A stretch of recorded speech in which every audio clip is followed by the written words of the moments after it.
Screen दिखाई दे रही है सभी को? Is screen visible to all of you?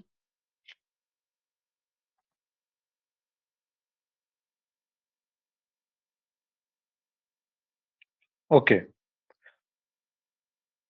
we are going to start from 3.6. It is about digital banking units. कल भी बताया था, ये उतना कुछ खास है नहीं।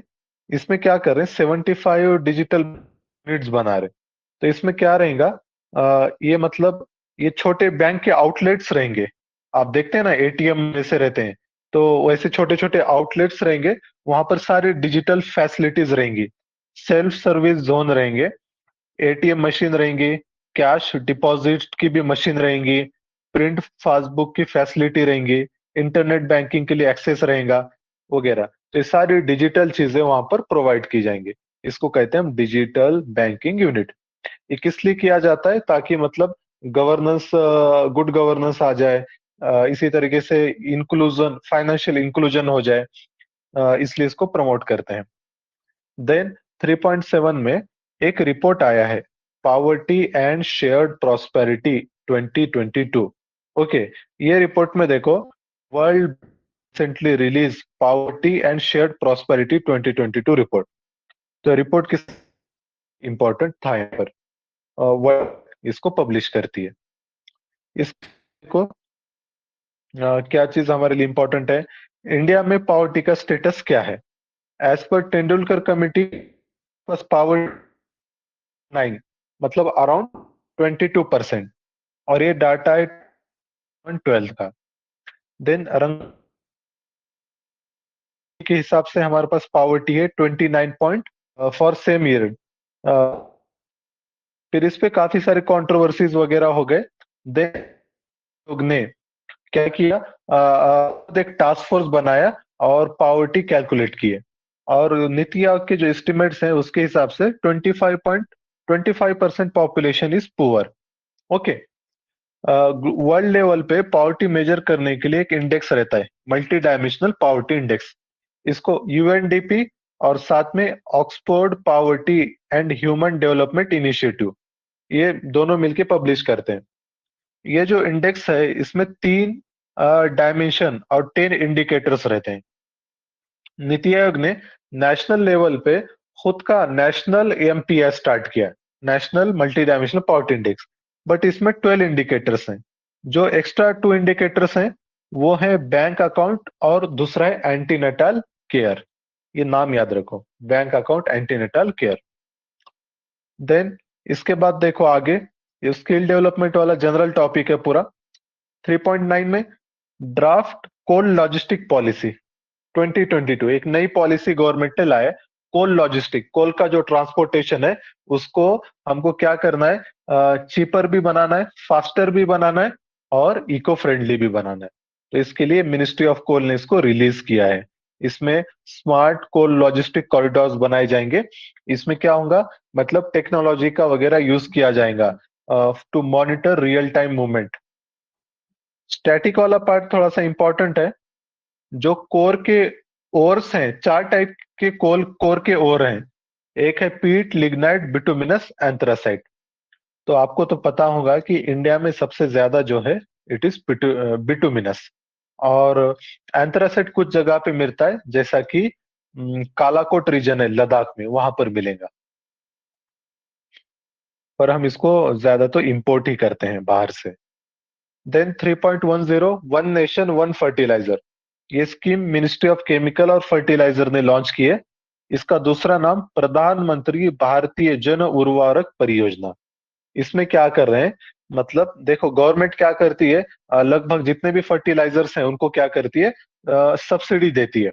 ओके, तो गवर्नमेंट अब क्या डिसीजन लिया गवर्नमेंट ने, ये जो भी फर्टिलाइजर रहेंगे, तो सेलर उनको बेच सकते हैं, लेकिन उसके ऊपर जो लोगो रहेगा, भारत लोगो रहेगा। ऐसा भारत बोल के लिखा हुआ आएगा, भारतीय जन उर्वरक परियोजना, ये ऐसा लिखा हुआ रहेगा। और जो कंपनी मैन्युफैक्चरिंग है, उसका नाम नीचे छोटा 1/3 हिस्से में रहेगा, 2/3 में ये भारत लोगो वगैरह ये सब रहेगा। ऐसे कुछ गाइडलाइंस गवर्नमेंट ने निकाले हैं। इससे गवर्नमेंट एक भारत, ये ब्रांड नेम को गवर्नमेंट को प्रमोट करना है। ये चीज थी। इसके बाद देखो, फर्टिलाइजर में एक तो रहते यूरिया वाले फर्टिलाइजर और दूसरे नॉन यूरिया, जिसमें पोटेशियम या फास्फोरस वाले। यूरिया वाले जो फर्टिलाइजर रहते हैं उसमें क्या रहता है, नाइट्रोजन ज्यादा रहता है, क्योंकि हमारे साइड नाइट्रोजन डिफिशियंट है इंडिया के, तो इसलिए यूरिया का यूज सबसे ज्यादा होता है। यूरिया सब्सिडी के लिए गवर्नमेंट स्कीम चलाता है, यूरिया सब्सिडी स्कीम। और बाकी अदर फर्टिलाइजर्स के लिए गवर्नमेंट चलाता है न्यूट्रिएंट बेस्ड सब्सिडी स्कीम। इसमें क्या चीज याद रखना है, ये जो भी सब्सिडी है ये डायरेक्ट नहीं है, ये इनडायरेक्ट है। मतलब ये क्या कहूंगा, जो मैन्युफैक्चरर है उसके अकाउंट में पैसे जमा होगा, फिर वो क्या करेगा, जो एमआरपी है उसको कट करके कम प्राइस में, सब्सिडाइज प्राइस में फार्मर को बेचेगा।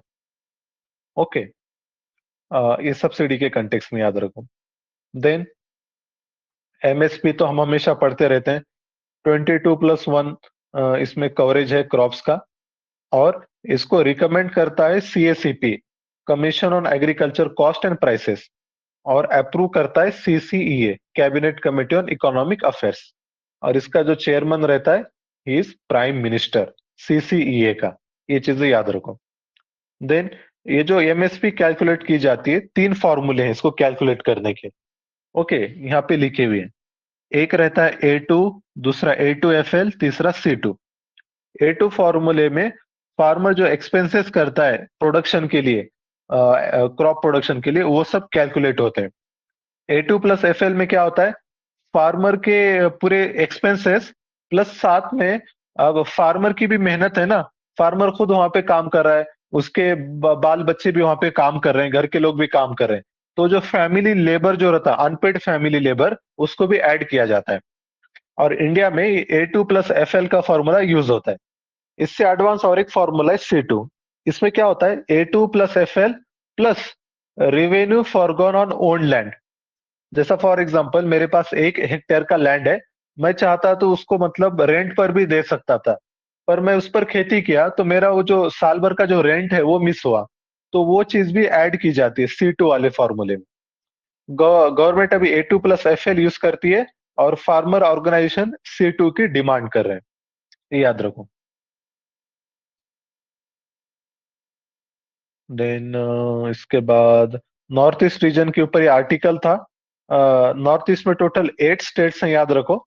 इट कवर्स अराउंड 3.76, मतलब लगभग 4% ऑफ पॉपुलेशन इंडिया की नॉर्थ ईस्ट में, और 8% of total area north east में है। ये सारे स्टेट्स वगैरह हैं। यहाँ के इंपॉर्टेंट रिवर हैं ब्रह्मपुत्रा, देन दूसरे इंपॉर्टेंट है जैसे बराक है, बराक के बाद उधर तिस्ता भी है, मानस है। ओके, ये रिवर्स हैं कि इंपॉर्टेंट है। रिवर का हम डिस्कशन कर रहे थे कल, तो वहां पर मैंने एक चीज बताई थी, इंडिया अभी वाटरवेज डेवलप कर रहा है। अराउंड 111 नेशनल वाटरवेज डेवलप करने वाला है इंडिया। इसमें के पहले जो 6 हैं वो हमारे लिए इंपॉर्टेंट है। फर्स्ट नेशनल वाटरवे गंगा पर बनाया जा रहा है। Second national waterway is on Brahmaputra. Third is Kerala Kollam Kottapuram. Fourth Tamil Nadu Andhra में पौंडीचेरी के पास।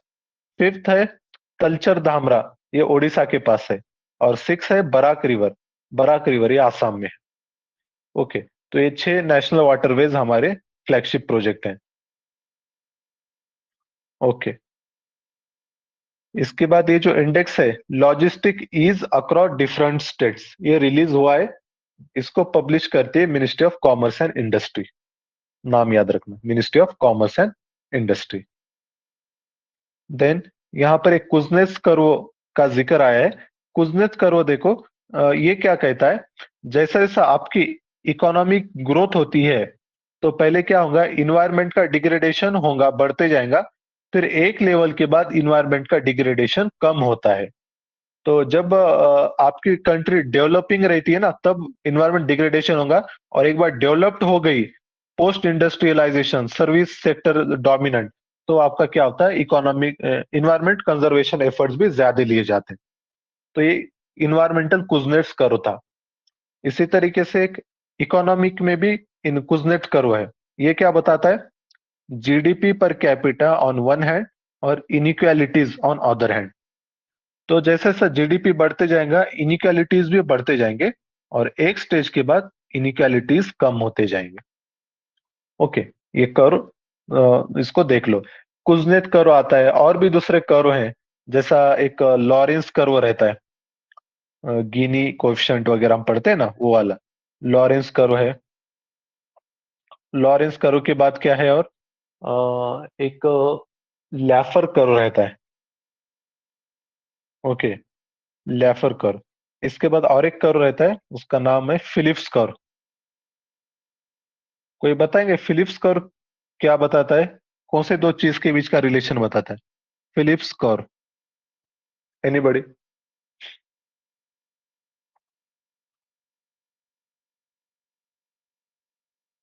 किसने दिया जवाब? हाँ, फिलिप्स कर्व अनएम्प्लॉयमेंट, ये आधा ही जवाब है। अनएम्प्लॉयमेंट और प्लस क्या है साथ में, वर्सेस आपका ये रहता है इन्फ्लेशन। इन्फ्लेशन जैसा बढ़ेगा, अनएम्प्लॉयमेंट उतना कम होगा। ओके, हाँ, ये सही जवाब है। फिर किसी ने पूछा है एमएसपी कैलकुलेशन के मेथड। सिंपल है, उतना कुछ है नहीं उसमें। मतलब क्या है, एक तो देखो सिंपल है, तीन मेथड है ना, एक ए टू प्लस एफ एल, और तीसरा C2 है। ए टू में क्या हो रहा है देखो, एक मिनट दो बस। हाँ, तो तीन मेथड है, यहाँ पर ही बताता हूँ। एक तो है ए टू। ए टू मतलब क्या रहता है, इसमें फार्मर की जो एक्सपेंसेस हो रहे हैं, जैसा बीज खरीदना है, फर्टिलाइजर खरीदना है, लेबर्स हैं काम करने वाले, तो वो सारे कॉस्ट ऐड करते हैं, और उतना एमएसपी रहता है वो क्रॉप का। दूसरा रहता है A2+FL। इसमें जो अनपेड लेबर रहता है, जैसा फार्मर है, उसकी फैमिली है, वो सब भी काम करते हैं, उनको लेबर तो नहीं जाता है, लेबर चार्ज उनको वेज तो नहीं दिया जाता है, तो उसको भी ऐड करते हैं। इंडिया ये वाला फॉर्मूला यूज करता है। और एक रहता है C2। इसमें क्या रहता है, A2+FL+ रिवेन्यू फॉरगॉन।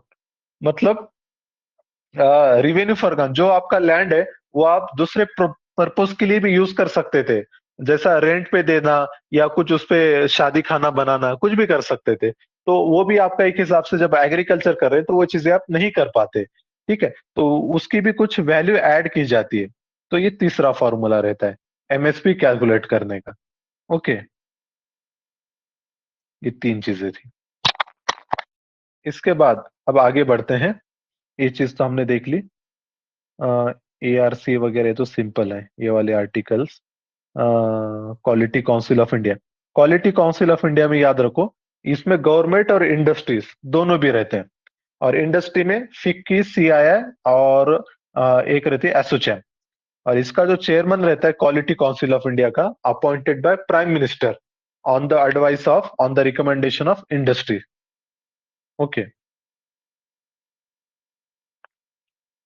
अब इसके बाद एक चीज ध्यान में रखना, भारत सीरीज लॉन्च की गई है, BH जिसको कहते हैं।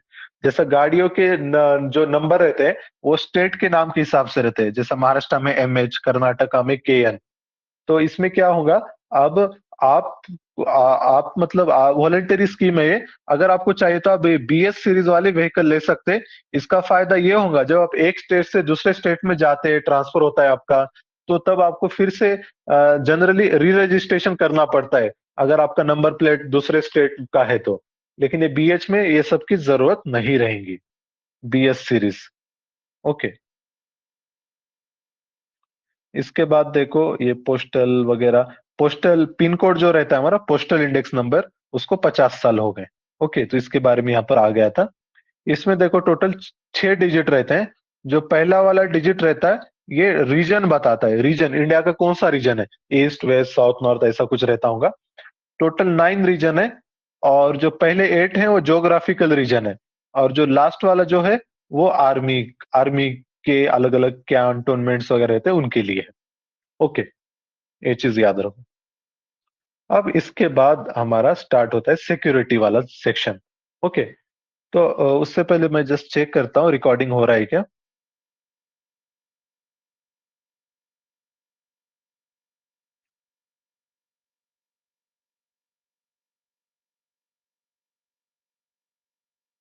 हो रहा है, हो रहा है। ओके, हाँ, सिक्योरिटी इसमें देखो use of space for defence, ये आर्टिकल आया है। तो डिफेंस में क्या हो रहा है, अब अलग अलग कंट्रीज बहुत सारे स्पाई सैटेलाइट भेज रहे हैं, एंटी सैटेलाइट टेस्टिंग वगैरह कर रहे हैं। तो ये मतलब स्पेस वेपनाइजेशन वगैरह हो रहा है, तो इसलिए आर्टिकल है। अब यहाँ पर देखो कि बहुत सारे ट्रीटीज हैं ग्लोबल लेवल पे स्पेस को वेपनाइजेशन कम करने के लिए। तो कुछ यहाँ पर नाम दिए गए, जैसा एक है partial test ban treaty. Okay, ये क्या करती है, it prohibits nuclear weapon test और any other nuclear explosion in atmosphere, in outer space and under water. ये न्यूक्लियर टेस्ट मतलब प्रोहिबिट करती है, कहाँ पे, एटमॉस्फेयर में, आउटर स्पेस में और अंडर वाटर। तो इसको लेकिन पार्शियल क्यों कहा जाता है कि यहाँ इसमें it does not cover underground test. जमीन के अंदर के टेस्ट यहाँ पर नहीं है, अंडर वाटर है लेकिन अंडरग्राउंड नहीं है, इसलिए इसको पार्शियल टेस्ट बैन ट्रीटी कहते हैं। ये 1963 में आई थी। ओके, इसके बाद देखो वर्ल्ड लेवल पे एक कमिटी है, यूएन की, यूएन कोपस कोपस कहते हैं इसको, UN कोपस, UN committee on peaceful use of outer space, नाम याद रखो बस। और इसके अंडर में मतलब 5 ट्रीटीज हैं कोपस के अंदर में। आउटर स्पेस ट्रीटी, ये बोलेगा जो आउटर स्पेस रहेगा उसका पीसफुल यूज किया जाएगा। एक रहता है लायबिलिटी कन्वेंशन, ये क्या बोल रहा है, अगर किसी कंट्री ने कोई सैटेलाइट लॉन्च किया और वो फेल हो गया और किसी कंट्री को कोई विलेज में या किधर जाके वो गिरा, नुकसान हो गया, तो उसकी जो पूरी एब्सोल्यूट लायबिलिटी रहेंगी वो लॉन्चिंग स्टेट की रहेंगी। जो लॉन्चिंग स्टेट है उसको क्या करना पड़ेगा, कॉम्पेंसेशन देना पड़ेगा। एक मून एग्रीमेंट है, मून एग्रीमेंट क्या बोलता है, ये जो मून है इसके रिसोर्सेस हैं, इस पर सारे लोगों का हक है, किसी एक की ये प्रॉपर्टी नहीं, it is a common property, ये मून एग्रीमेंट कहता है। ओके, तो ये कुछ एग्रीमेंट्स वगैरह हमको पता रहना चाहिए। Then 4.2 role of community in border management. तो पीएम ने कहा कि मतलब जो एवरी विलेज, जो बॉर्डर पे का विलेज है, तो ये क्या है, इंडिया के स्ट्रॉन्ग गार्ड्स हैं। और वो दूसरा बोला कि उन्होंने लोकल कम्युनिटी ने कंट्री को सेफगार्ड करने के लिए मतलब उसमें सेफगार्ड करने के एफर्ट्स में पार्टिसिपेट करना चाहिए वगैरह, ऐसा कहा। तो यहाँ पे फिर इंडिया के बॉर्डर्स हमारे लिए फिर इम्पोर्टेंट है। बॉर्डर्स में देखो करीब करीब 7,500 किलोमीटर हमारे क्या है, कोस्ट लाइन है। और बाकी का जो है ये हमारा लैंड बॉर्डर्स है। इंडिया की land border around I think 8 country से टच होती है।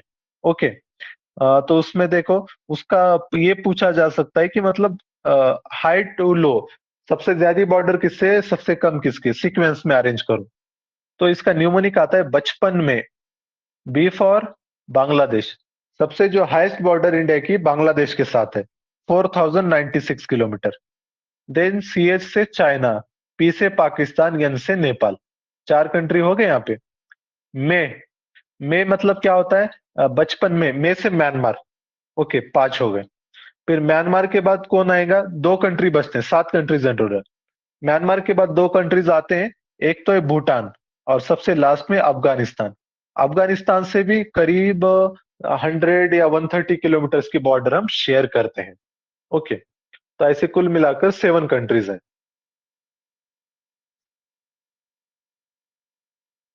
ओके, तो ये सीक्वेंस न्यूमोनिक याद रखो, बचपन में।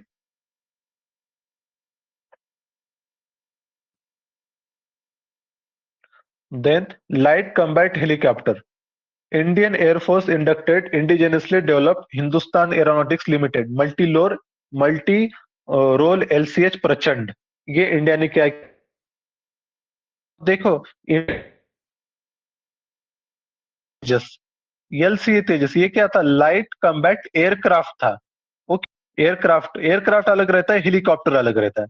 तो पहला इंडिजिनस हेलीकॉप्टर इंडिया का प्रचंड है, लाइट कॉम्बैट हेलीकॉप्टर, नाम याद रखो बस। देन डर्टी बॉम्ब भी न्यूज में है। रशिया बोल रहा है कि यूक्रेन डर्टी बॉम्ब का यूज करने वाला है। ये डर्टी बॉम्ब क्या रहता है, इसमें low quality radio active material use किए जाते हैं। Okay, such as uranium which is scattered through in the air when its conventional explosive detonates. तो ऐसा वगैरह यूज किया जाता है, उसको डर्टी बॉम्ब कहते हैं। Then collective security treaty organisation, जैसा नाटो है, USA led initiative military alliance, उसी तरीके से ये रशिया का सीएसटीओ है, कलेक्टिव सिक्योरिटी ट्रीटी ऑर्गेनाइजेशन। इसमें याद रखो देयर आर 6 मेंबर्स हैं इसमें, सीएसटी में। वो रशिया और उसके आसपास के 5 कंट्रीज और हैं। ओके, ऑफेंसिव डिफेंसिव ट्रीटी है कि कोई भी एक कंट्री पे हमला होगा तो बाकी सारे मिलके उसको क्या करेंगे, रिप्लाई देंगे। देन आगे हम आते हैं इन्वायरमेंट वाले सेक्शन में, 5.1। तो यहाँ पर देखो मिशन लाइफ न्यूज में है। लाइफ का मतलब लाइफस्टाइल फॉर इन्वायरमेंट। तो PM launch mission life lifestyle for environment at the statue of unity at Kevadia Gujarat to protect environment. तो स्टैच्यू ऑफ यूनिटी हमको पता है सरदार वल्लभ भाई पटेल इनका है। फिर लाइफस्टाइल फॉर इन्वायरमेंट नाम से ही आप गेस कर सकते हैं इसमें क्या करेंगे, इको फ्रेंडली लाइफस्टाइल प्रमोट की जाएंगी। बस यही चीज है यहाँ पर इंपॉर्टेंट। ओके, और इसको जो इम्प्लीमेंट करेगा, पहले स्टार्टिंग फेज में नीति आयोग इसको इम्प्लीमेंट करेगा, बाद में 1 साल के लिए पहले NITI Aayog, then ministry of environment forest climate change will be the implementing agency.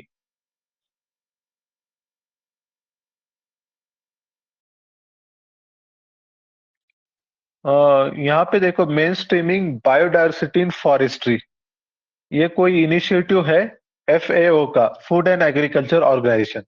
ये इनिशिएटिव उतना इंपॉर्टेंट नहीं है, एफएओ का स्टैटिक पार्ट, जैसा इसको बनाया गया 1945 में। ये भी यूएन की स्पेशलाइज एजेंसी है एफएओ। और दूसरी बात इसका हेडक्वार्टर है रोम इटाली, रोम में इसका इटाली है, रोम में सॉरी हेडक्वार्टर। अर्बन फ्लडिंग, ये भी अक्सर मतलब आता है, पिछले साल जैसा हैदराबाद में हुआ था, इस साल अगरतला में वगैरह बड़े बड़े फ्लड्स आए। तो अर्बन एरियाज में फ्लडिंग ज्यादा हो रहा है। जब भी आपको मेंस में वगैरह पूछा जाए ना कॉज अर्बन फ्लडिंग के ऊपर क्वेश्चन कॉजेस वगैरह, तो जब कॉजेस लिखते हो तो 2 पार्ट में लिखो।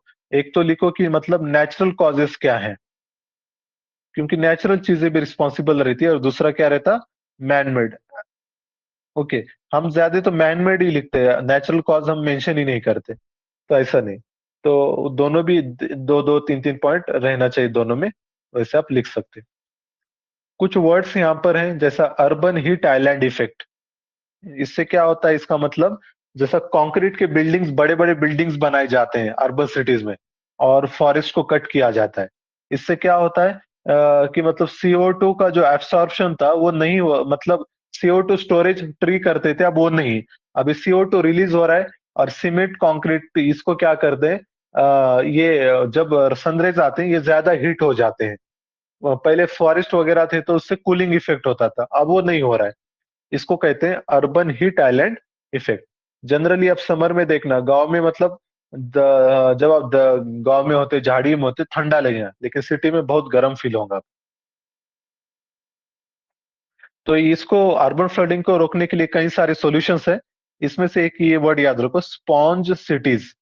इसमें क्या करते हैं, जो सिटी के आपके रोड्स है ना, they are made up of permeable material, जो वाटर को एब्सॉर्ब करता है। इससे क्या होगा, वाटर परकोलेट होगा जमीन पर, बहने के बजाय परकोलेट होगा।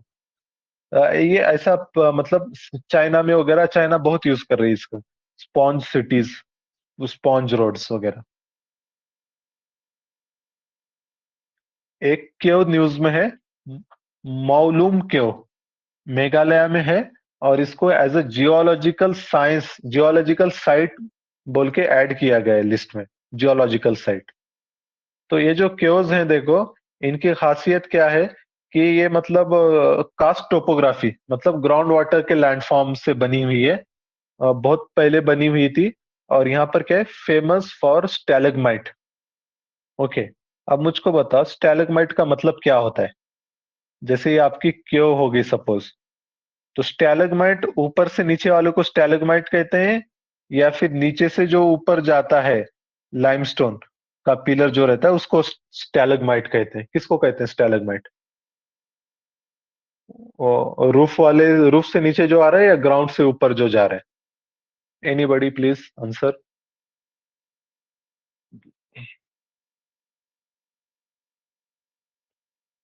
स्टैलेग्माइट किसको कहते हैं?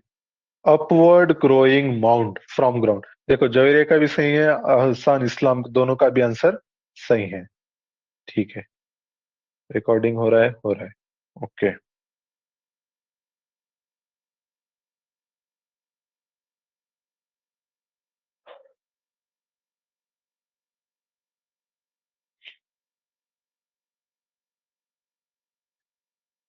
हाँ, तो ये जो ग्राउंड से ऊपर जो जा रहा है इसको हम कहते हैं स्टैलगमाइट,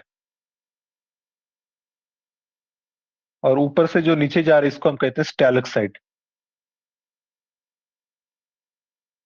ओके।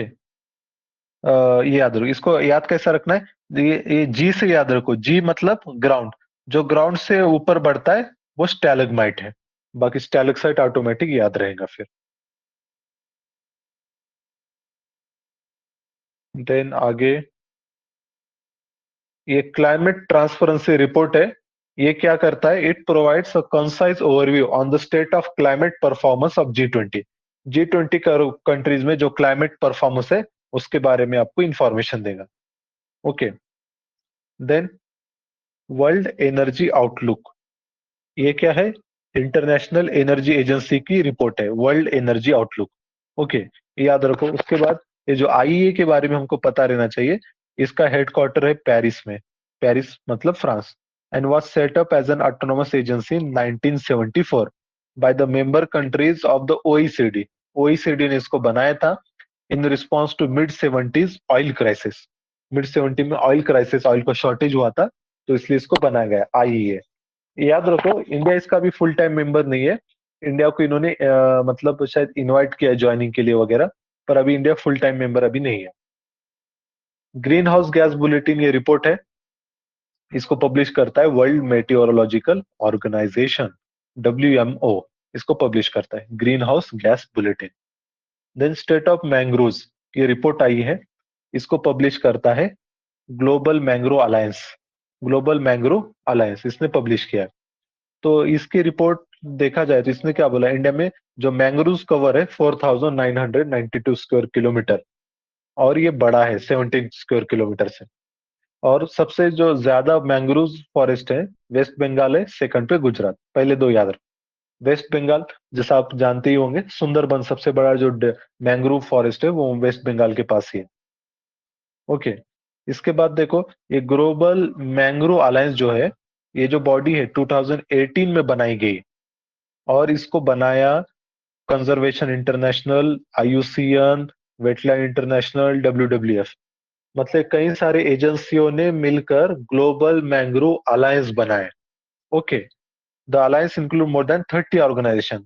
अगर मैं कहूँ Global Mangrove Alliance is an intergovernmental organization, तो ये सही है गलत है statement? Okay, it is an intergovernmental organization, तो ये स्टेटमेंट गलत रहेगा। ओके, क्योंकि इसमें क्या है, ये बहुत सारे एजेंसी एनजीओ मिलके इसको बनाने, नॉन गवर्नमेंटल बॉडीज, तो ये चीज देखो। इसी तरीके से ग्लोबल मैंग्रो अलायंस, इसके ये अपने खुद से बहुत सारे प्रोजेक्ट चलाता है, उसमें से एक है मैंग्रोव फॉर फ्यूचर, और मैंग्रोव फॉर फ्यूचर जो है इसका मेंबर इंडिया भी है। ओके, ये सारे मैंग्रोव्स को प्रोटेक्ट करने के लिए वगैरह चला रहे ये Global Mangrove alliance.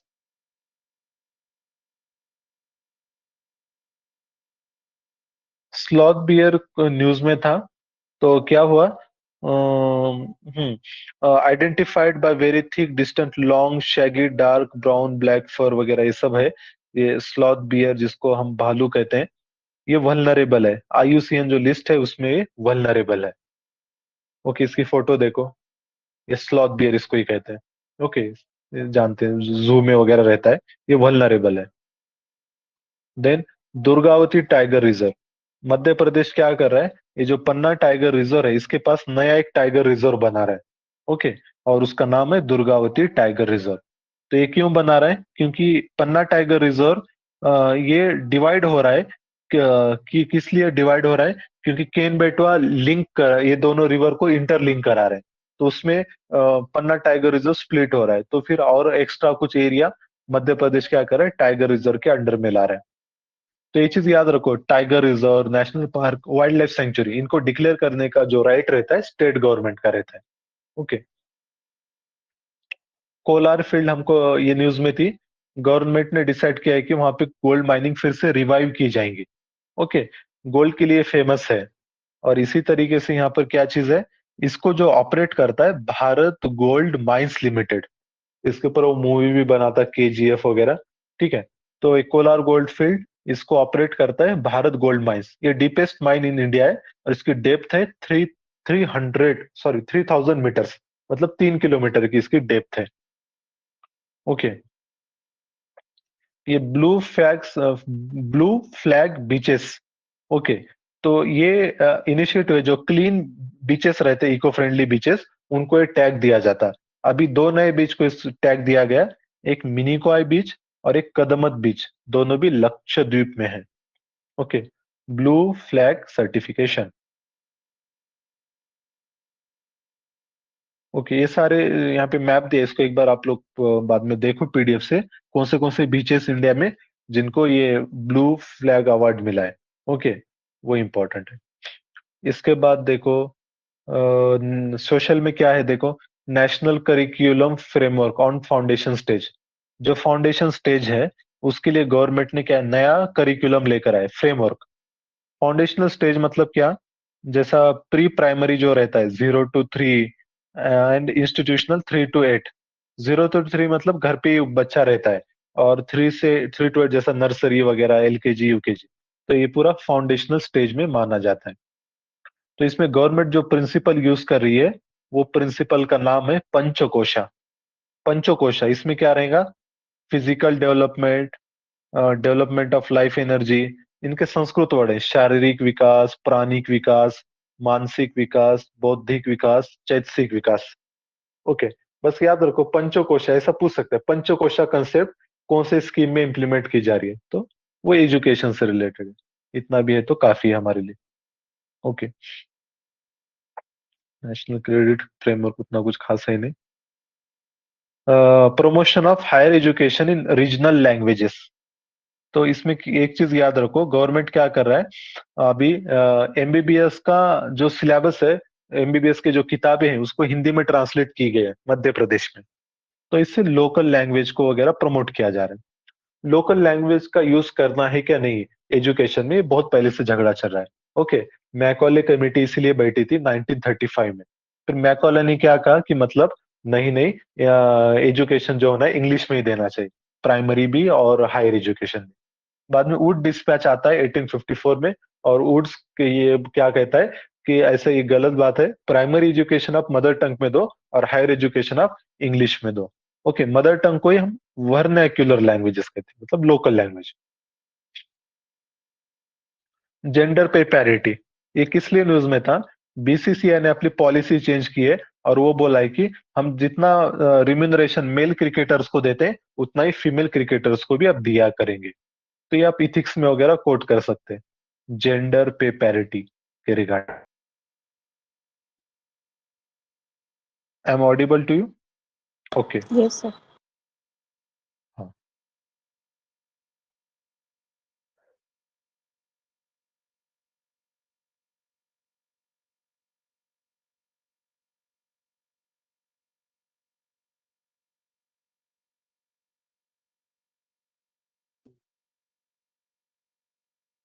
Okay.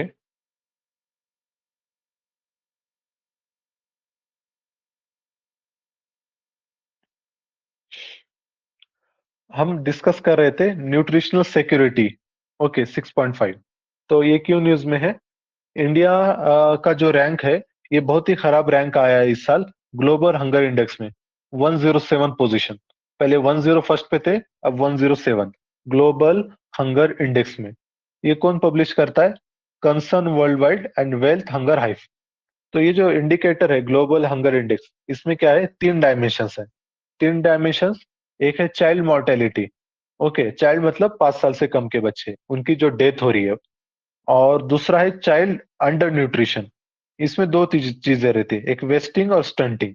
Wasting मतलब कम हाइट रहना आपकी एज के हिसाब से, और स्टंटिंग मतलब आपका वेट कम रहना, आपका वेट आपके हाइट के हिसाब से कम है, उसको स्टंटिंग कहेंगे। और वेस्टिंग में, सॉरी, स्टंटिंग, स्टंटेड ग्रोथ मतलब हाइट कम रहती है, एज के रिस्पेक्ट में आपकी हाइट कम रहती है, और वेस्टिंग में आपका वेट कम रहता है हाइट के रिस्पेक्ट में। ओके। और तीसरी चीज है under nourishment, इनएडिक्वेट food supply. Okay. ये तीन इंडिकेटर्स रहते हैं, तीन डायमेंशंस रहते हैं इसमें, ग्लोबल हंगर इंडेक्स में। स्टंटिंग वेस्टिंग ये दिया भी है। स्टंटिंग मतलब people are too short for their age, और वेस्टिंग क्या है, people are too thin for their height. Okay. Wasting का अपोजिट ओबेसिटी रहता है। तो ये सारी चीजें यहाँ पर डिस्कशन में है। देन आगे, drug regulation system in India, ये न्यूज में थी। अभी हुआ क्या देखो, हम इंडिया में pharmacy, India is called as pharmacy hub. हमारी इधर बहुत सारे मेडिसिन का मैन्युफैक्चरिंग होता है। ओके, नॉट डिस्कवरी, रिसर्च नहीं होता, वहाँ रिसर्च बहुत कम होता है, लेकिन हम प्रोडक्शन में बहुत आगे हैं। ओके। पर हमारे पास के भेजे हुए कुछ सिरप्स थे, तो वो हमने अफ्रीकन कंट्रीज में भेजे थे, पर कई सारे बच्चों की डेथ हो गई वहां पर। गाम्बिया में 66 चिल्ड्रन। कोल्ड सिरप थी वो, कफ सिरप, कोल्ड सिरप। तो फिर वर्ल्ड डब्ल्यूएचओ ने इंडिया को अलर्ट भेजा है। ठीक है। तो ये चीज थी। तो ये अगर जब भी ड्रग की बात आ गई, ड्रग कंट्रोल का, तो उसमें ये बॉडी का नाम याद रखना, Central Drug Standard Control Organization, CDSC इसको कहते हैं। ओके। और ये मतलब मेन अथॉरिटी है ड्रग कंट्रोल में। ड्रग का प्रोडक्शन करना है, डिस्ट्रीब्यूशन करना है, इंपोर्ट ऑफ ड्रग्स, कोई ड्रग को मतलब अप्रूवल देना है, जैसा क्लिनिकल ट्रायल्स वगैरह चलाते हैं, फिर उसको अप्रूव देना है, या फिर सेफ्टी स्टैंडर्ड मेंटेन करना है, ये सारी जिम्मेदारी आपकी Central Drug Standard Control Organization की थी। इसी तरीके से एक कंट्रोवर्सी भी हुई थी, डोलो 650। हमारी फार्मा कंपनी बहुत सारे माल प्रैक्टिसेस भी करते हैं। तो डोलो का केस क्या हुआ, डोलो जो बनाती है माइक्रोलैब कंपनी बनाती है। इस इस पर ऐसा एलिगेशन है कि इसने 1,000 करोड़ रुपए खर्च किए डॉक्टरों पर। मतलब इनके जो एजेंट रहते हैं वो डॉक्टर के पास जाते हैं और डॉक्टर को कहते हैं कि आप, कोई अगर बुखार वाला है, कोई भी आए, तो आप क्या करो, उसको डोलो 650 रिकमेंड करो, और आपको हम ये पैसा देंगे। तो ऐसा ही लोगों ने किया था। तो ये मामला कोर्ट में चला गया। तो देखो यहाँ पे थोड़ा सा फनी कमेंट है। डीवाई चंद्रचूड़ जो हमारे सीजीआई है, तो वो ये केस सुन रहे थे, तो उन्होंने क्या कहा, he said this is not music to my ears. जब उन्होंने ये डोलो 650 की सुना, कंट्रोवर्सी सुना, और बोले, I was also asked to have same when I had COVID, this is serious issue and matter. मुझको भी डोलो ही रिकमेंड किया था डॉक्टर ने, ऐसा बोला उन्होंने। तो मतलब ये इतने बड़े लेवल पे ये ऐसे इशू हो गया था। ठीक है। तो ये चीजें हैं यहाँ पर। सीडीएससीओ बॉडी का नाम याद रखो। स्वच्छ सर्वेक्षण का रिजल्ट आया, एज यूजुअल इंदौर ही टॉप मारा है। ओके। इसको पब्लिश कौन करता है, तो याद रखना, जो अर्बन वाला रहता है, minister of Housing and urban affair, ये मतलब करता है स्वच्छ सर्वेक्षण, अर्बन वाला ये पब्लिश करता है, ministry of Housing and Urban Affairs. Then आगे, बेटी बचाओ बेटी पढ़ाओ, ये स्कीम हमको पता है, सेक्स रेशियो को इंप्रूव करने के लिए गवर्नमेंट ने लाई थी। तो वो न्यूज में थे। अब यहाँ पर एक चीज याद रखो, जो हमारी ministry of women and child development है, इसने क्या किया, बहुत सारे स्कीम चलाती थी, तो इसने अपने सारी स्कीम को मर्ज करके तीन अम्ब्रेला स्कीम में उनको मर्ज किया। मिशन पोषण, मतलब न्यूट्रिशन रिलेटेड स्कीम मिशन पोषण में जाएंगे। मिशन वात्सल्य बच्चों से रिलेटेड जो स्कीम है, और मिशन शक्ति वुमन से रिलेटेड। ऐसा थ्री फोल्ड डिवीजन किया है। तो इसमें जैसा सक्षम आंगनवाड़ी या पोषण स्कीम में पूरे बच्चों के वो न्यूट्रिशियस नीड्स के जो स्कीम थे, आईसीडीएस वगैरह, ये सब इसमें।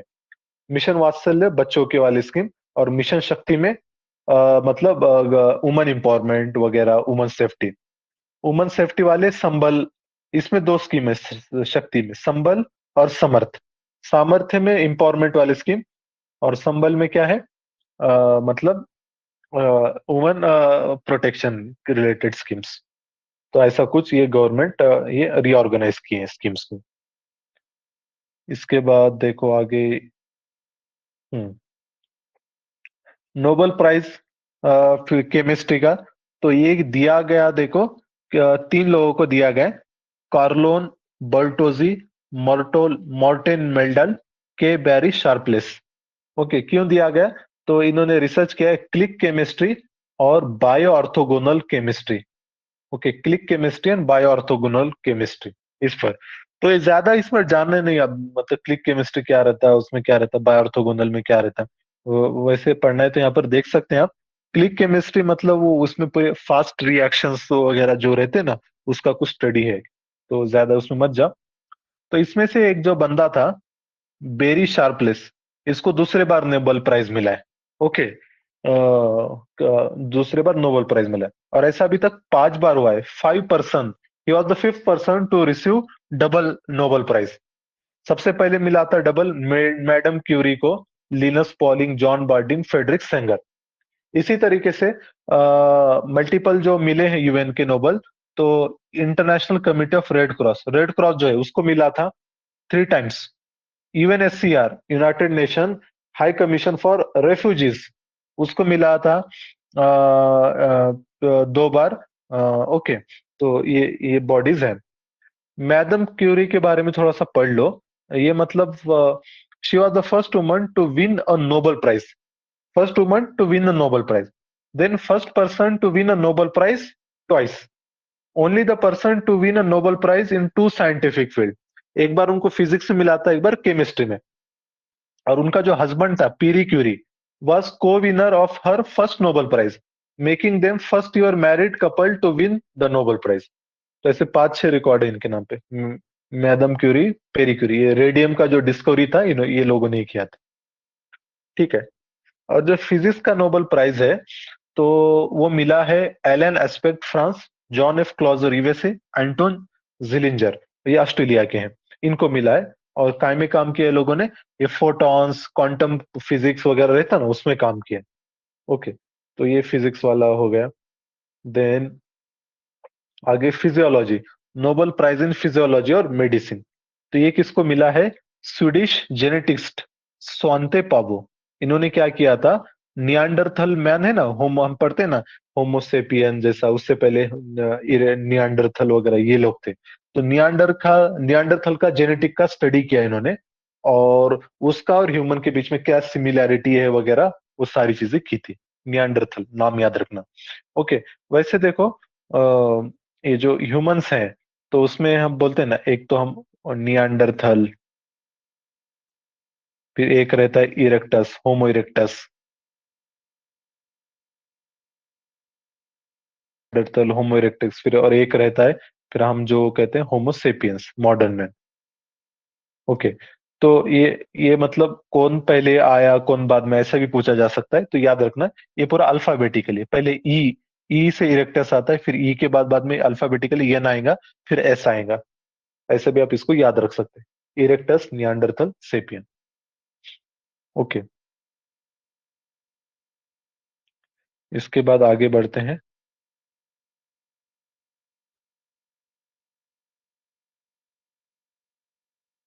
फ्लेक्स फ्यूल्स, ये आर्टिकल न्यूज में, फ्लेक्स फ्यूल का मीनिंग क्या होता है? मतलब जो ब्लेंडेड पेट्रोल या डीजल रहता है उसको फ्लेक्स फ्यूल कहते हैं। जैसा हम क्या करते हैं, इथेनॉल, इथेनॉल जो है ये किस में ऐड करते हैं? पेट्रोल में, ये याद रखो। और जो बायोडीजल है, वो हम ये ऐड करते हैं डीजल में। वो स्टेटमेंट में क्या देगा, ethanol is added in diesel, ऐसा नहीं होता। ओके, इथेनॉल सिर्फ यहाँ पे पेट्रोल में ऐड करते हैं। और कितना टारगेट है हमारा, इथेनॉल पेट्रोल में ऐड करना है, ये करीब हमको करना है 20% ऐड करना है। और कब तक करना है? 2025 तक। ये हमारी नेशनल बायोफ्यूल पॉलिसी का टारगेट है। Okay, 20% ethanol blending. ओके, तो वो सब ये न्यूज में चल रहा था वगैरह, उससे रिलेटेड है। मार्स ऑर्बिटर मिशन, इंडिया का जो मार्स ऑर्बिटर मिशन मंगलयान 1 था, उसका क्या हो गया, लॉस्ट हो गया communication with ground station, bringing an end to its life after 8 long years. Mars Orbiter Mission. Okay, तो इंडिया ने लॉन्च किया था, 450 CR का प्रोजेक्ट था, वन ऑफ द कॉस्टलीस्ट नहीं बोलूंगा, sorry, one of the most affordable या कम पैसों में इंडिया ने लॉन्च किया था। और इंडिया पहला इन द वर्ल्ड, या बोल सकते हैं first Asian country and fourth in the world after Russia, NASA, USA to get a planet on moon, to get to the planet. इसी तरीके से इंडिया फर्स्ट कंट्री था जो पहली अटेम्प्ट में सक्सेसफुल हुआ मार्च पर मिशन मार्स पर मिशन लॉन्च करने में। मंगलयान 1 उसको कहा जाता है, 2030 में। और इसका जो लॉन्चिंग व्हीकल था ये PSLV था, पोलर सैटेलाइट लॉन्च व्हीकल। हमारे पास वैसे देखा जाए तो तीन टाइप के लॉन्चिंग व्हीकल है। एक पोलर सैटेलाइट लॉन्च व्हीकल, दूसरा एक जियो सिंक्रोनस सैटेलाइट लॉन्च व्हीकल, और तीसरा एक small satellite launch vehicle. Okay, ये PSLV अब जो बड़े पावरफुल रैकेट है, हम उसके लिए GSLV यूज कर रहे हैं। इसमें दो रहते हैं, Mark 2 और Mark 3। ओके, तो Mark 3 अभी काफी न्यूज में चलता है, ये याद रखिए, ये हमारे लॉन्चिंग रॉकेट्स हैं। देन आगे आते हैं, दूसरे कंट्रीज ने भी बहुत सारे मिशन भेजे मार्स पर, जैसा नासा ने भेजा है परसिवरेंस, UAE ने भेजा है होप मिशन, चाइना ने भेजा है तियानवेन 1। ओके, ये याद रखो। देन हाँ, जो अभी मैं बोला ना लॉन्चिंग व्हीकल का, LVM3M2, ये क्या है? जो GSLV Mark 3 था ना, उसका ही नाम गवर्नमेंट ने चेंज करके आप रखा है LVM3M2 लॉन्च व्हीकल। तो पहले उसका नाम था GSLV Mark 3। ये भी पूछा जा सकता है GSLV Mark 3 इसमें कितने स्टेजेस हैं? तो Mark 2 as well as Mark 3, ये दोनों में कितने, 3 स्टेजेस हैं, 1 2 3। जो पहले वाला स्टेज है वो है सॉलिड, दूसरा स्टेज है लिक्विड, रॉकेट में ये फ्यूल बर्न होने के स्टेजेस रहते हैं, और तीसरा जो स्टेज है वो क्रायोजेनिक इसको कहते हैं। मतलब इसमें एकदम माइनस टेम्परेचर रहता है, -200 समथिंग, और वहां पर जो फ्यूल है वो सॉलिड फॉर्म में स्टोर किया जाता है। सॉलिड सॉरी क्रायोजेनिक में लिक्विड फॉर्म में, सॉलिड या लिक्विड में स्टोर किया जाता है। ओके, -200 जैसा ऑक्सीजन वगैरह रहता है। ओके, तो ये चीज आती है इसमें क्रायोजेनिक स्टेज।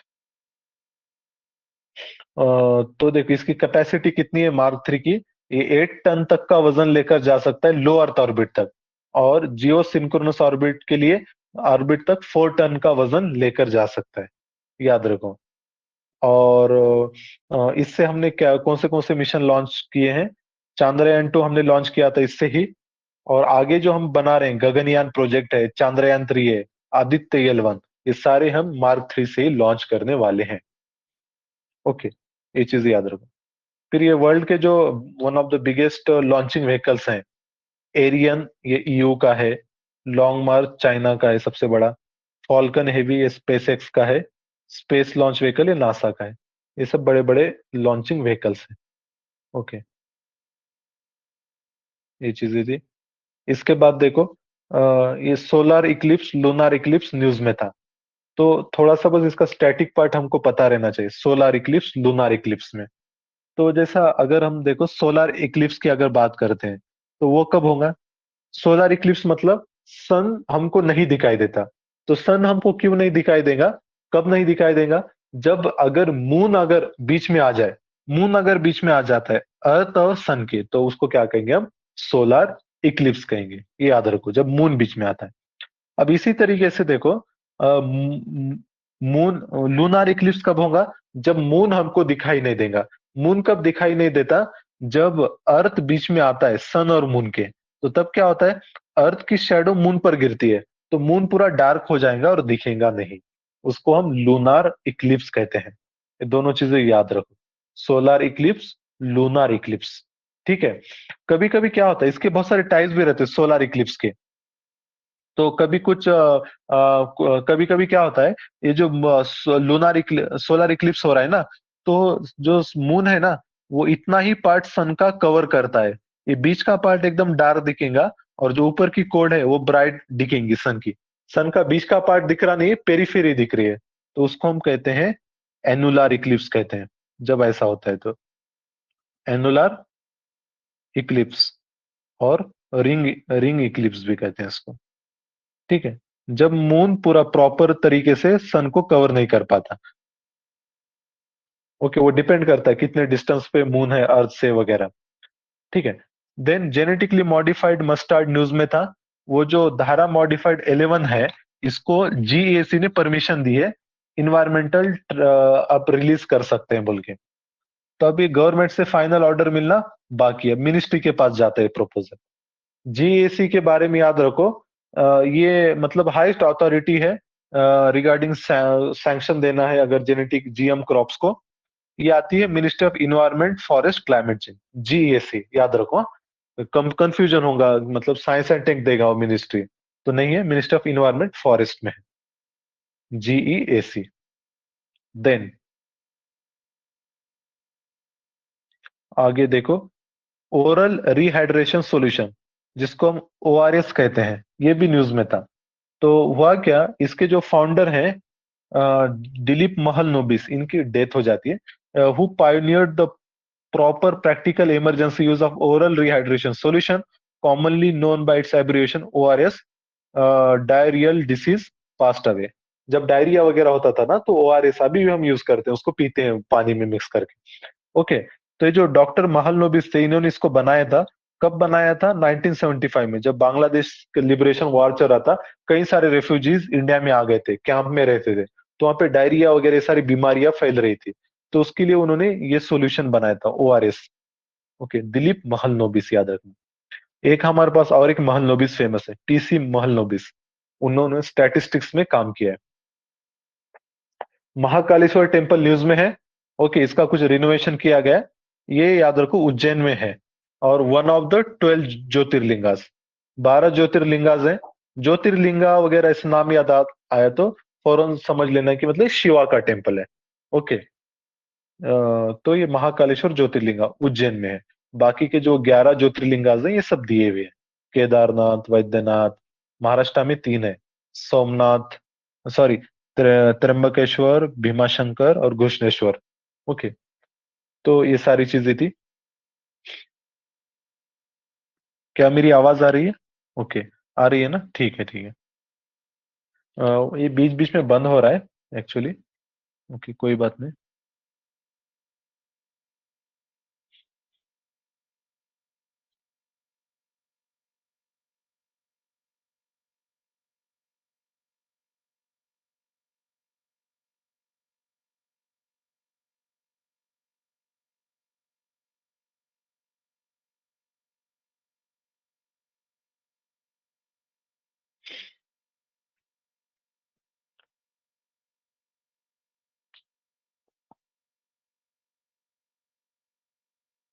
ओके, हम डिस्कस कर रहे थे 8.2, नमिस्मेटिक इन इंडिया। नमिस्मेटिक मतलब जो कॉइन रहते हैं, कॉइन्स की स्टडी को नमिस्मेटिक कहते हैं। तो इसमें पूरा इंडिया का जो हिस्ट्री वगैरह है नमिस्मेटिक का, वो दिया गया है। देखो, नमिस्मेटिक की अगर बात की जाए तो इंडिया में जो कॉइन्स है ना, वो स्टार्ट होते हैं महाजनपदा पीरियड से। महाजनपदा या जनपदा, मतलब अराउंड 600 बीसी से। इससे पहले जो वैदिक पीरियड था, या फिर उससे पहले आईवीसी जो थी, इंडस वैली सिविलाइजेशन, वहां पर कॉइन्स नहीं थे। हाँ, सील्स थे, लेकिन वो पर्पस दूसरा था। सील का पर्पस वो आइडेंटिटी वेरीफाई करने के लिए था, not as a currency. Okay, तो सबसे पहले इंडिया में आते हैं पंचमार्क कॉइन्स, वो महाजन पदार्थ की पीरियड में रहते हैं। फिर आगे जाके वो डेवलप होते हैं। जैसा फॉर एग्जांपल इंडो ग्रीक जब आते हैं, तो ये लोग क्या लेकर आते? ये मतलब ये लोग किंग की इमेज भी रखते हैं, किंग का नाम भी लिखते हैं उनके कॉइन्स पर। फिर कुशाना का रूल आता है, और कुशाना क्या करते हैं? Large number of gold coins issue करते हैं। फिर गुप्ता पीरियड में और टेक्नोलॉजी डेवलप हो जाती है। तो बाद में दिल्ली सल्तनत में सिल्वर कॉइन्स रिलीज होते हैं। शेरशाह सूरी, ये फर्स्ट सुल्तान था जिसने रुपया, ये करेंसी इंट्रोड्यूस किया, रुपया और रूपी। इल्तुतमिश के टाइम जो करेंसी था, उसको टंका कहते थे। मुगल्स के टाइम मोहर वगैरह रहा करते थे। फिर ब्रिटिश आने के बाद वो यूनिफॉर्म स्टैंडर्ड वगैरह बनाते हैं, और कॉइन एक्ट्स वगैरह भी लाते हैं।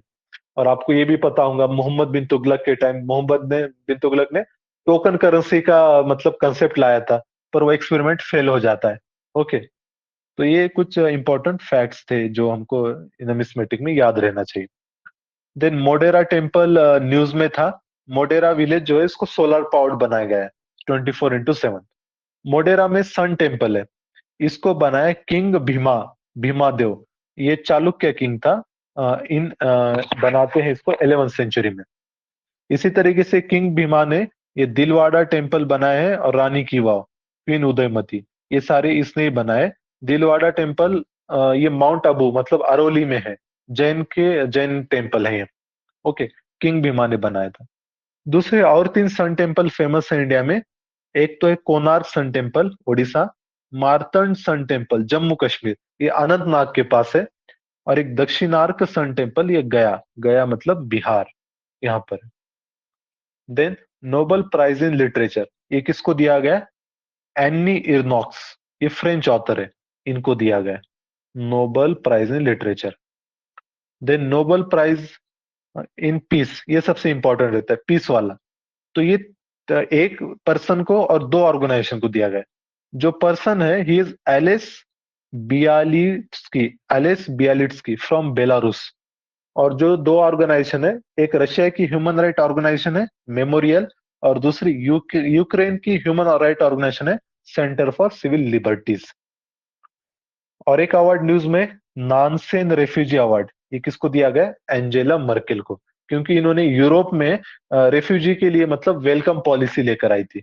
ओके, एंजेला मर्केल को नानसेन रेफ्यूजी अवार्ड दिया गया। ओके, याद रखो। अब आगे, सोशल मीडिया सिविल सर्वेंट कुछ खास है नहीं, स्कीम्स में भी कुछ खास है नहीं। प्रधानमंत्री किसान सम्मान निधि हमको पता है, डायरेक्ट बेनिफिट ट्रांसफर, 6,000 रुपए दिए जाते हैं हर साल फार्मर्स को। ओके। देन ये कॉइन का सिस्टम वगैरह ये भी हमने डिस्कस कर लिया है, कॉइन कैसा डेवलप हो गया ओवर द पीरियड, ये हो गया। अब प्लेसेस इन द न्यूज में देखो, यूपी में एक नया एलिफेंट रिजर्व आया है, तराई एलिफेंट रिजर्व, ये 33rd एलिफेंट रिजर्व है। ओके, इससे पहले 32 थे और ये 33rd है। देन कुछ लोकेशंस न्यूज में, जैसा कर्च स्ट्रेट, स्टेट ऑफ कर्च जिसको कहते हैं, रशिया यूक्रेन वॉर चल रहा है ना, तो ये एरिया न्यूज में है। तो कर्च स्ट्रेट ये मैप से आपको समझ में आएगा।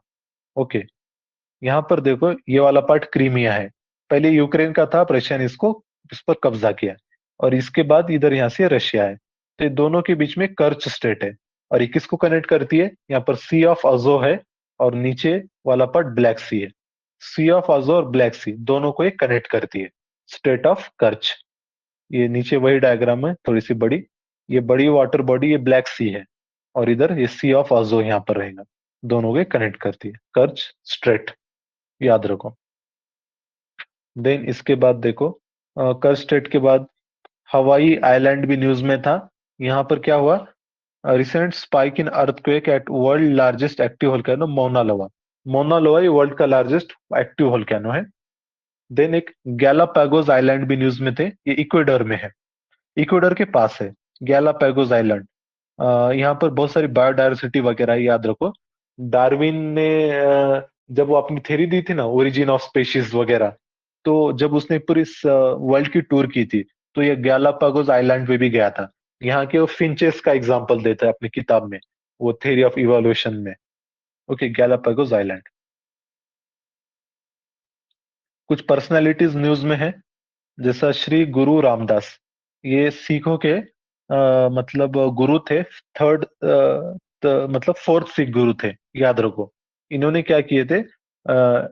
अमृतसर का जो शहर है, अमृतसर सिटी है, इन्होंने उसका फाउंडेशन किया है। ओके, गुरु रामदास। और इसी तरीके से अ, अगर गोल्डन टेम्पल पूछा जाए ना, तो वो आई थिंक गुरु अर्जुन ने बनाया, अर्जुन इनके बाद वाले जो गुरु थे, फिफ्थ सिख गुरु, उन्होंने बनाया था। जस्ट मैं चेक करता हूँ गोल्डन टेम्पल किसने बनाया।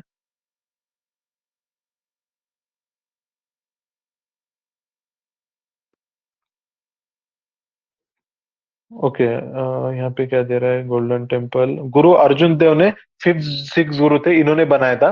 बाद में इसके ऊपर जो गोल्ड प्लेटिंग वगैरह है, ये राणा रंजीत सिंह के टाइम आती है, महाराणा रंजीत सिंह ये करते हैं। ठीक है, इसके बाद आगे आगे आगे, श्यामजी कृष्ण वर्मा, ये हम पढ़ते हैं, इंडिया के रिवॉल्यूशनरी थे, इंग्लैंड में इन्होंने काफी काम किया। क्या किए थे? वहां पे होम रूल सोसाइटी बनाए थे।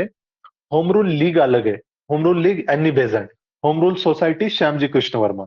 और इन्होंने इंडिया हाउस बनाए थे, एक हॉस्टल था, इंडिया के स्टूडेंट रहा करते थे, वहां से ही मतलब मोटिवेट होकर रिवॉल्यूशनरी एक्टिविटीज में आ गए। ठीक है, नारायण, ये सोशलिस्ट एक्टिविस्ट थे, पहले कांग्रेस पार्टी में थे, बाद में 52 में निकलकर कांग्रेस से प्रजा सोशलिस्ट पार्टी चलाते हैं। इसी तरीके से जो इमरजेंसी के बाद 1976 में इमरजेंसी आती है, फिजिक्स में। तो इन्होंने जो गवर्नमेंट के खिलने का काम था, जयप्रकाश नारायण करते हैं। ओके, ये गांधीवादी लीडर थे। KR नारायण, ये इंडिया के 10th प्रेसिडेंट थे, first Dalit president of India. ये थे, ये भी मतलब न्यूज में थे। ओके, कुछ खास है नहीं। हाँ, ये इनके बारे में ये दिया है, ऐसे जनरल फैक्ट है। He was the first president to India president रिफ। उससे पहले जो प्रेसिडेंट थे वो जनरली वोट नहीं का जो पोजीशन है वो क्या है, it is suppose to be unbiased impartial. लेकिन ये फर्स्ट। इसी तरीके से देखो आर्टिकल क्या है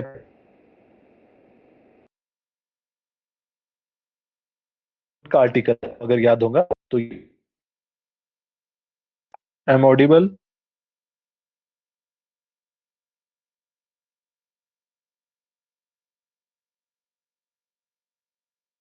M audible to you? Okay okay, ठीक है, ठीक।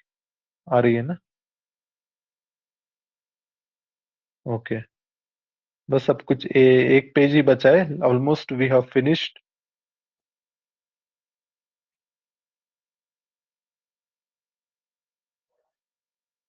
हाँ, KR नारायण के बारे में देखा तो मैं आपको ये बता रहा था, प्रेसिडेंट का आर्टिकल है 52, वाइस प्रेसिडेंट 63 में दिया है कॉन्स्टिट्यूशन के, और council of minister headed by PM 74 में। तो ये याद रखो इसी। और काउंसिल ऑफ मिनिस्टर, इनके भी आर्टिकल्स हमको पता रहना चाहिए। देन दिलीप महलनोबिस, इनके बारे में अभी हमने पढ़ा था, जो ओरल रिहाइड्रेशन सॉल्यूशन ORS है, इन्होंने डिस्कवर किया था। अरे लैसेंट नाम की एक ऑर्गेनाइजेशन है, इसने बोला था the most important medical discovery of 20th century, वो जो ORS सॉल्यूशन है। तो इस तरीके से ये आज का जो अक्टूबर मंथली था, ये हमारा यहाँ पर कंप्लीट हो जाता है। अब किसी कोई डाउट वगैरह है तो वो आप लोग पूछ सकते हैं। कोई डाउट वगैरह है आप लोगों का तो आप बिल्कुल पूछ सकते हैं। ओके, समझ में आ रहा है मैं जो आज पढ़ा है आपको, जो चीजें हमने डिस्कस की? ओके ओके, हाँ।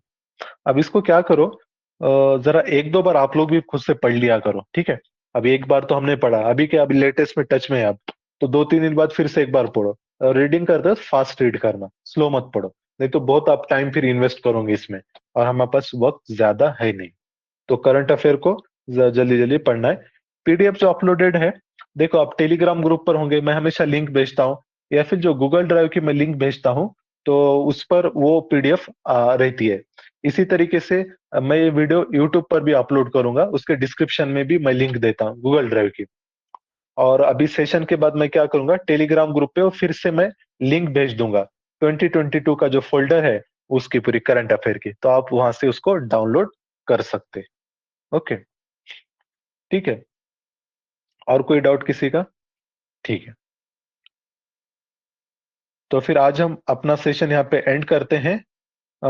नेक्स्ट लेक्चर का मैं अपडेट आपको जल्द ही दे दूंगा। चलिए, थैंक यू, अल्लाह हाफिज।